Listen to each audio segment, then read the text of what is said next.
Dorien Thomas was last seen on October 26, 1998 in Amarillo, Texas, riding his aqua blue bicycle with white tires along 9th and Lipscomb at around 5:30 p.m.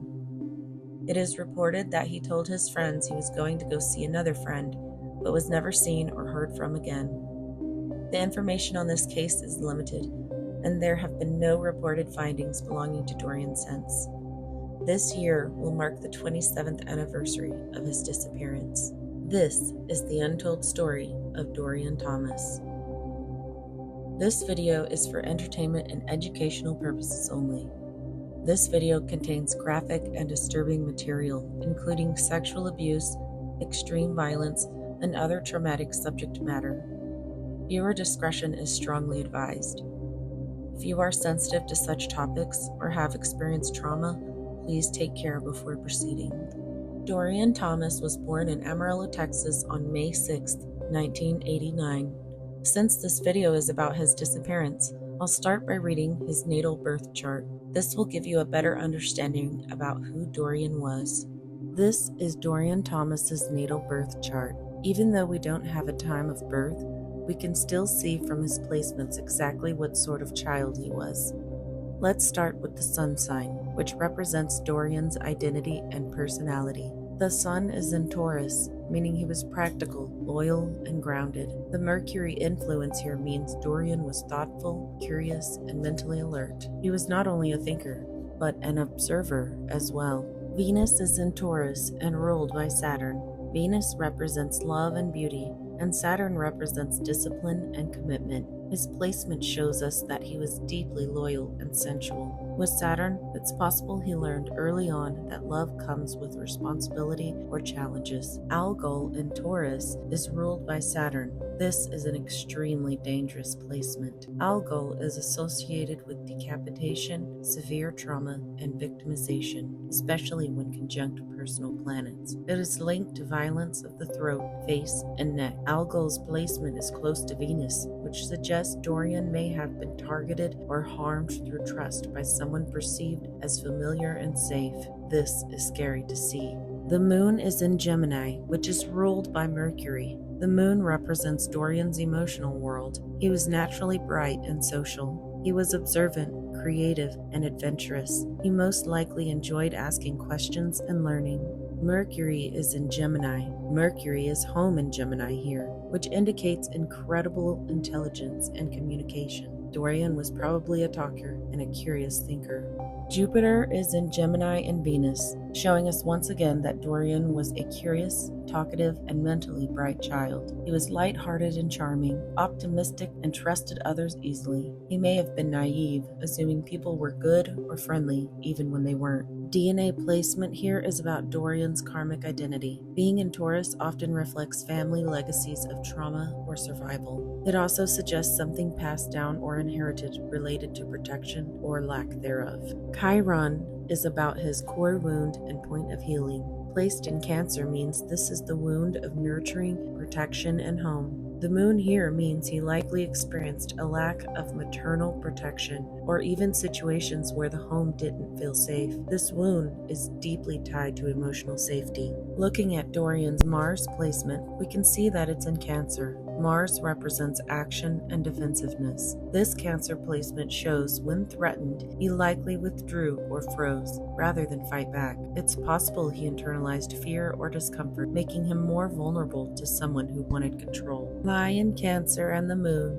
close to Pluto indicates Dorien was surrounded by emotional secrecy, distorted truths in the family environment, and an internal struggle to make sense of what was felt versus what was shown. This placement is tragically fitting in Dorien's karmic storyline, where he trusted his perpetrator and where others may have withheld vital truths out of fear or misguided protection. Lilith represents the dark feminine energy, or the shadow self. With placement in Libra, it can reflect experiences with manipulation, power imbalance, or uncomfortable relationships. It can indicate trusting someone because they appeared kind or charming, only to discover hidden danger. It's possible there was someone in his environment who projected friendliness but was actually unsafe. It being on the cusp can suggest confusion, illusion, or being misled. Pluto rules Scorpio, making this placement right here very strong. Pluto means power, transformation, and death. Scorpio means secrets, intensity, and emotional depth. Together, it suggests someone who is deeply attuned to the hidden emotional undercurrents around them, especially trauma, control, or power dynamics. It also suggests Dorian's soul experienced intense emotional and/or physical transformation through difficult or traumatic experiences. Retrograde is inward power. He may have carried a deep sense of powerlessness, and that his trauma may not have been seen externally. Uranus represents shock, instability, or change. Capricorn represents rules and structure. This means a sudden change in the home, environment, or with caregivers. Retrograde in Uranus often brings internalized unrest or subtle emotional detachment, like a coping mechanism. Looking at Neptune and Capricorn and Venus, also in retrograde, it could suggest blurred boundaries with authority figures or confusion around who is in charge or safe. This placement shows up often in charts of children who are misled, exploited, or not protected by those meant to protect them. It could also indicate Dorien trusted an older figure in charge that seemed trustworthy but wasn't. In a child's chart like Dorien, it can indicate spiritual vulnerability and being hidden or erased by someone else's power. Saturn retrograde is in Capricorn and Venus. Saturn is home in Capricorn, making this placement strong and serious. The influence of Venus adds vulnerability and desire for love and safety. Most likely, Dorien took on more emotional weight than he should have. He may have felt responsible for moods or the actions of adults around him. He may have even feared rejection, abandonment, or punishment, even when doing nothing wrong. Lastly, we have true node in Pisces and Neptune. Dorian's soul path was towards spiritual sensitivity, compassion, and transcendence. The North Node in Pisces often indicates a life of sacrifice, spiritual growth, and a soul that transcends pain.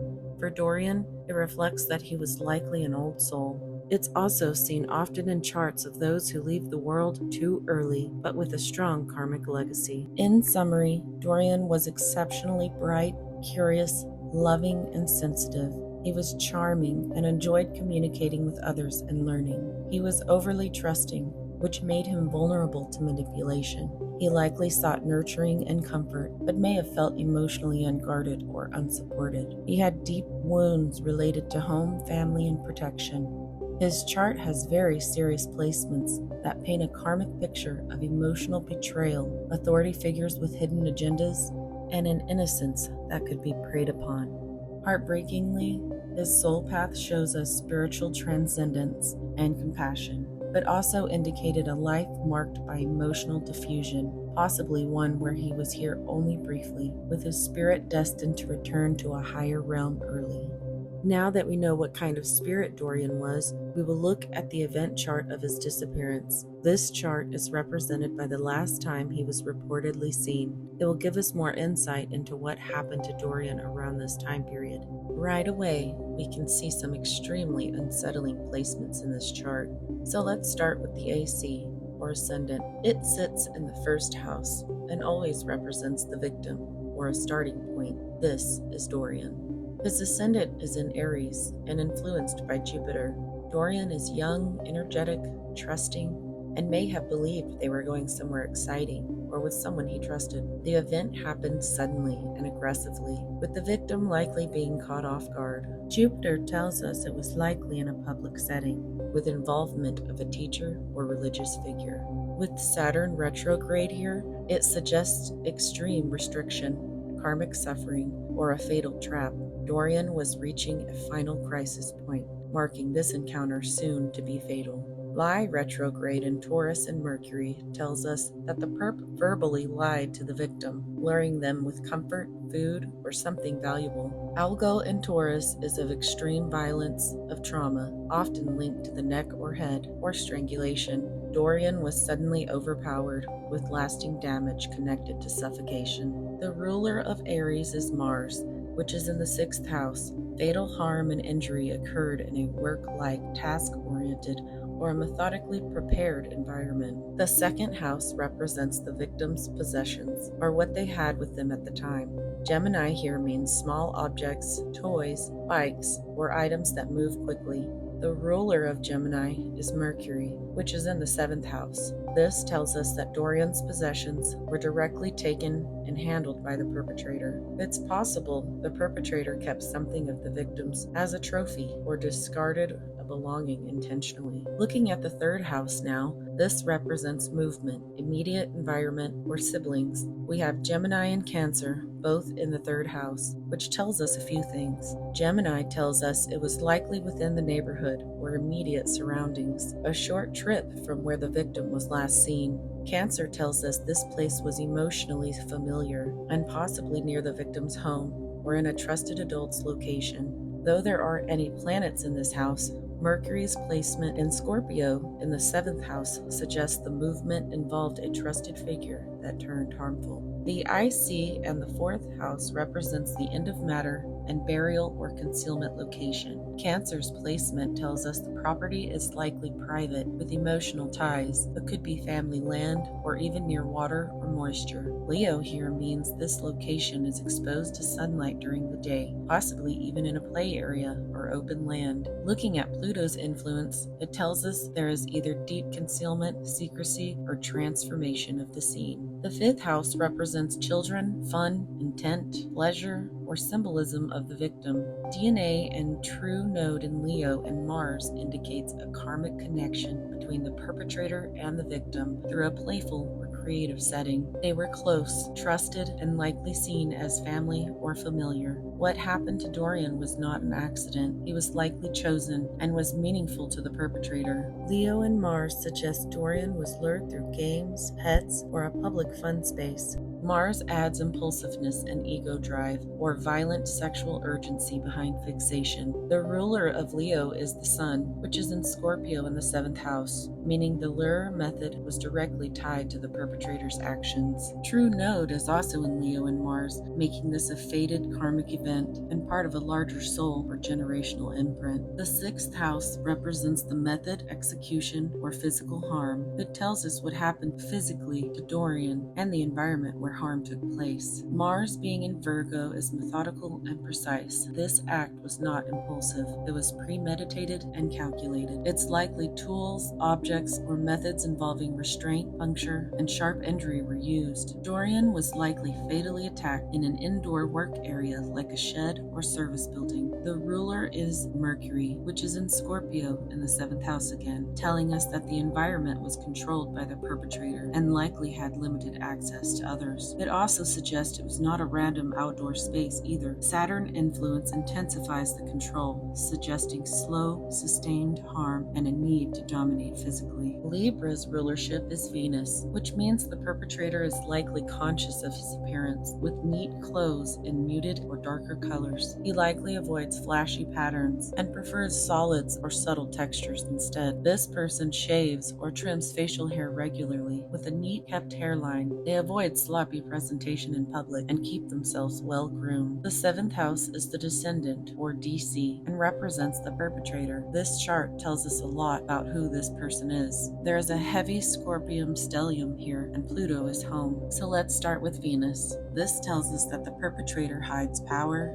and control under a charming exterior. He appears kind, helpful, and non-threatening. However, this person harbors deep emotional fixations or obsessions towards Dorien. Pluto reinforces the idea that the perp likely reenacts their prior abuse or neglect upon victims. Venus suggests symmetrical facial structure, well-shaped lips, or possibly even a mole or mark near the mouth or jawline. The Sun means the perpetrator's ego is invested in secrecy, power, and dominance. Lilith is everything taboo and dark and represents their shadow urges. This person has deep hidden rage, dark sexual undertones, and themes of control issues beneath the surface. Chiron tells us that he has deep emotional wounds that drive his predatory behavior. It's likely he experienced abuse or trauma as a child and now projects that wound onto others. Mercury here tells us that the perpetrator is a young male who is verbally manipulative and hides his true nature well. He is likely known to the family and the community. This is very important. The perpetrator likely planned this event and rationalized their actions. Libra here can suggest the perp has good posture and a steady, measured walking pace. This person likely has a medium to olive skin undertone and may appear slightly flushed in his cheeks or a natural depth to their complexion. The combination of Libra and Scorpio tells us that this person was a young, adult male who possibly looked younger than they were at the time. They have enough emotional maturity with Pluto to suggest they weren't an adolescent. This placement gives the perp an authoritative, grown-up vibe. The 8th house represents the cause of death. Pluto is in Sagittarius, meaning this was a deliberate act of extreme trauma and destruction. It's likely the victim's body was concealed post-mortem and relocated shortly after death. Sagittarius suggests open land, rural road, or religious and/or school grounds. The ruler of Sagittarius is Jupiter, which is in the 12th house. This tells us perpetrator is a hidden enemy with a spiritual or religious mask. The 9th house represents long-distance travel and broader environments. There are no planets here, but we can still look to Jupiter in Pisces, which can suggest secrecy tied to long-distance elements and/or remote water-related areas. Capricorn could mean structured, man-made areas like barns and storage buildings. This was likely where Dorien's body was moved to for a short bit before his final burial. The 10th house represents the outcome or public reaction and image, or even law enforcement perspective. The moon being in Capricorn and Venus here suggests there is a mother or female figure that is directly tied to the public narrative. It also suggests public emotions are subdued and delayed. Neptune in Capricorn and Mercury tells us that there is deception in the official account of this case and even a possible cover-up. It also suggests that the perpetrator is someone viewed as respectable, disciplined, and above reproach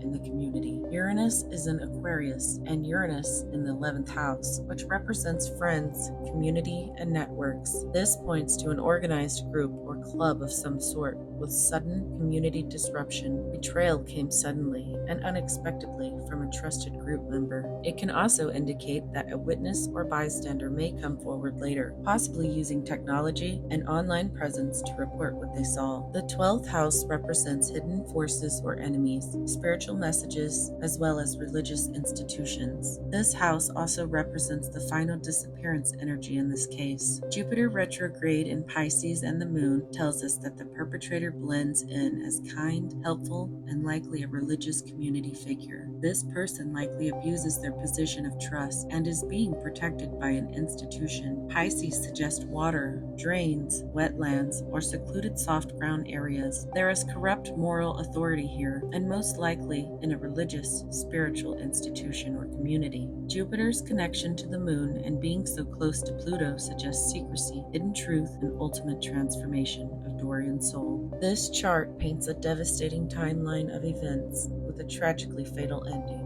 Dorien was last seen around 5:30 p.m. in a familiar public place where a trusted adult approached suddenly with a friendly offer involving either a game, treat, or quick errand. Already groomed over time through charm, manipulation, and secrecy, Dorien accepted and was transported a short distance away to a property the perpetrator could access freely, such as a church annex, outbuilding, or utility space. Dorien was taken into a small functional room, possibly a janitor's closet, storage room, or a back hallway, where the perpetrator's demeanor quickly shifted from friendly to controlling. What followed was a premeditated, private, and a coercive dynamic involving manipulative talk and hidden rage, culminating in a fatal act. Dorien was suffocated through strangulation, likely with a rope or cord nearby. He was officially deceased around 7 p.m. that evening. Afterward, the perpetrator conducted a calculated cleanup using cloth, tools, or cleaning supplies. Shortly after death, Dorien's body was temporarily relocated to an interim site, like a field edge, ditch, or perimeter easement, likely west-southwest of where he was murdered. It's likely his bike or other possessions were discarded here as well. Dorien's body was then moved to his final resting place, likely near a water-adjacent or soft-grounding area,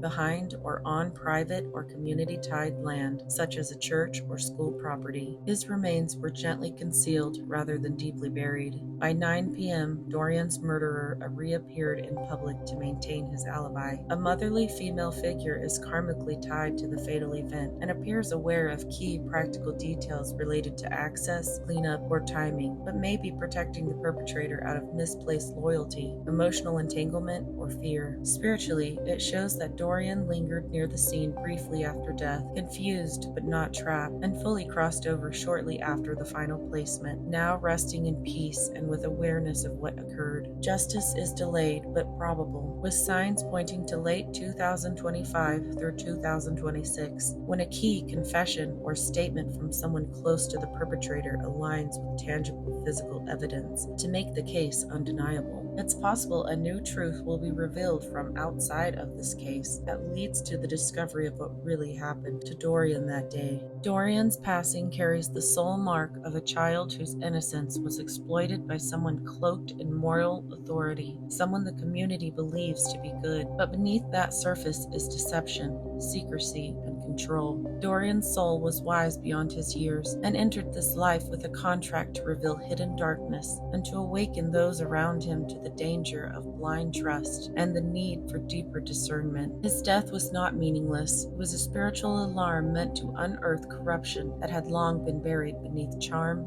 and benevolence. This story demands that we question appearances, protect the vulnerable, and no longer excuse the misuse of power behind closed doors and trusted walls. Dorien's legacy is one of truth, courage, and reckoning. The ripple of his death is meant to shatter illusions of false, deceptive safety that often surrounds trusted figures in sacred spaces and bring light to hidden truths around us, awakening our collective moral duty and responsibility to protect the innocent. If you or someone you know has any information regarding Dorien Thomas's disappearance, please call the Amarillo Police Department at 806-378-3038 or the Polly Klaas Foundation at 1-800-587-4357.